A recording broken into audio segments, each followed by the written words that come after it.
Playing cards drawn part 1. This is part 1 of this series of 2 cutters. Part 2 is here. If you like playing cards, have also a look at Hide a Message in a deck of playing cards and Card Chameleon, a cipher with playing cards. I'll leave the 2 links in the description below for you to check out. In this series of 2 cutters, we will draw playing cards from a deck using a particular procedure. After drawing one card, we place the next one at the bottom of the deck. In details, the procedure is we draw the top card of the deck, we take the next card and put it at the bottom of the deck. We repeat steps 1 and 2 until there aren't any card left in the deck. So these are the 3 procedures. Let's take a small deck containing 4 cards named A, B, C, D as an example. So for number 1, the deck order is A, B, C, D at the beginning. The card A is at the top and D at the bottom.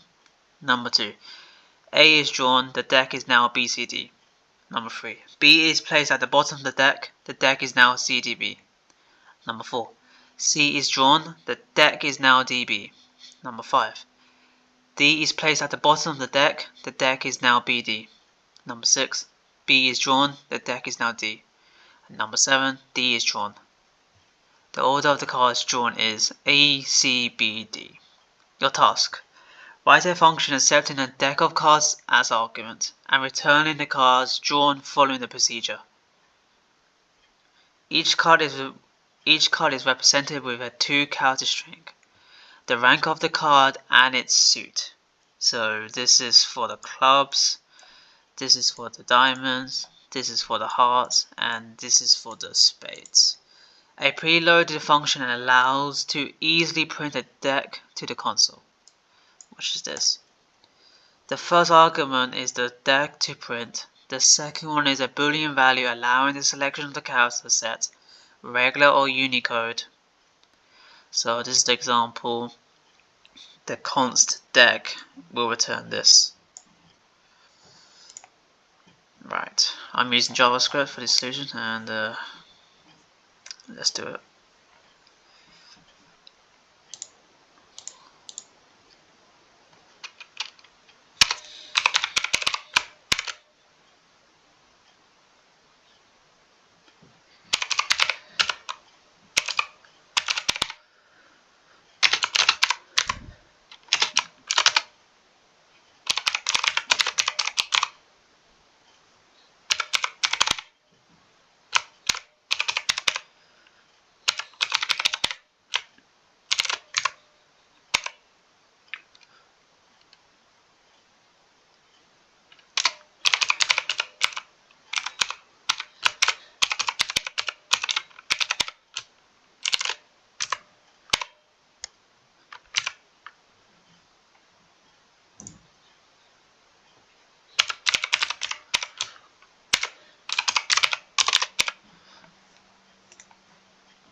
The draw function performs the following actions on an array deck as input. It calls the printDeck function twice, passing deck as an argument. The first call prints the deck using Unicode characters, while the second call prints the deck using regular characters. It initializes an empty array called drawnCards to store the drawn cards. It enters a while loop that continues as long as the length of deck is greater than 1. Inside the loop, it removes the first card from deck using the shift method and adds it to the drawn cards array using the push method. After removing the second card from the deck, it appends it to the end of the deck array using the push method. Once the loop ends, it concatenates drawn cards with the remaining cards in deck and returns the result.